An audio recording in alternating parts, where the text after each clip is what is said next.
Hello, I am Marisa de los Santos, And I'm David Teague. and we have written two books together. The one we are here to talk to you about today is Connect the Stars. It's a book that we wrote in alternating chapters. I do the voice of Audrey Alcott, a 13-year-old girl.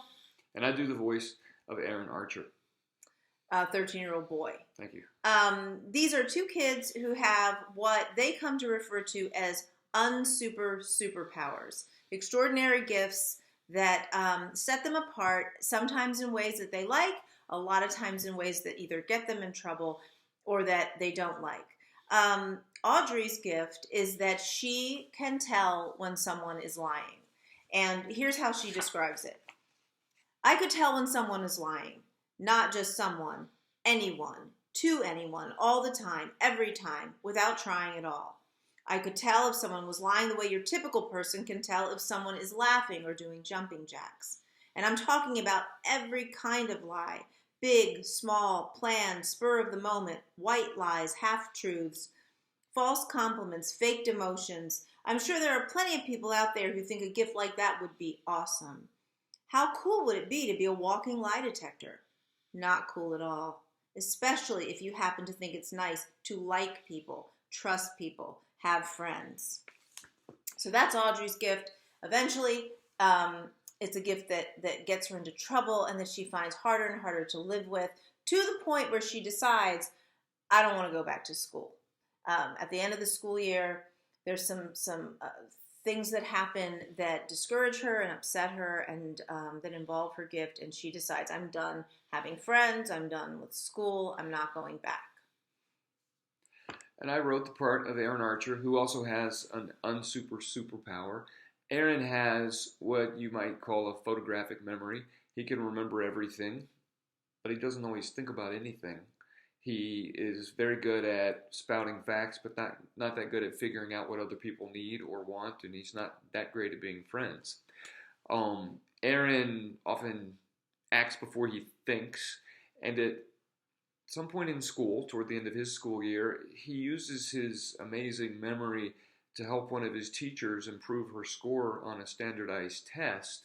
And when it comes to light that Aaron has done this, he gets in a bit of trouble. So his parents decide that he needs to leave school and go to a place where his memory won't get him by, a place where he has to think and act and work and get along with others. So they send him to a wilderness camp, and this is where Texas comes in. Aaron's parents send him to one of our favorite places in the world, a place where we've traveled and hiked and camped and spent many happy hours, the Big Bend of Texas. As many of you know, the Big Bend is tough territory. It's not a place where you can just get by knowing a lot and memorizing a lot of facts. You have to be able to think for yourself. So Aaron and Audrey meet each other out in West Texas in this wilderness camp. They don't like each other much at first, but as they engage in the day-to-day life out in the desert, which is demanding, they earn each other's grudging respect. And then one of the campers, under mysterious and very disturbing circumstances, goes missing. And Aaron and Audrey, along with a couple of their friends who also have lesser but still superpowers, go in pursuit of her across the landscape of Texas. Yep, and that's the adventure. And they become friends. Being around prickly pear cacti and swarms of bats and tarantulas can make humans seem a lot more appealing than maybe they did to Audrey before. So even though she has sworn off friendship, she finds herself drawn to these three other people, and they forge this connection, and then they work together using their superpowers and sometimes just using their friendship to solve this problem and find the missing camper. So we hope you enjoy this story of friendship and adventure, and we hope we get to talk to you soon. Bye. Bye. Thanks.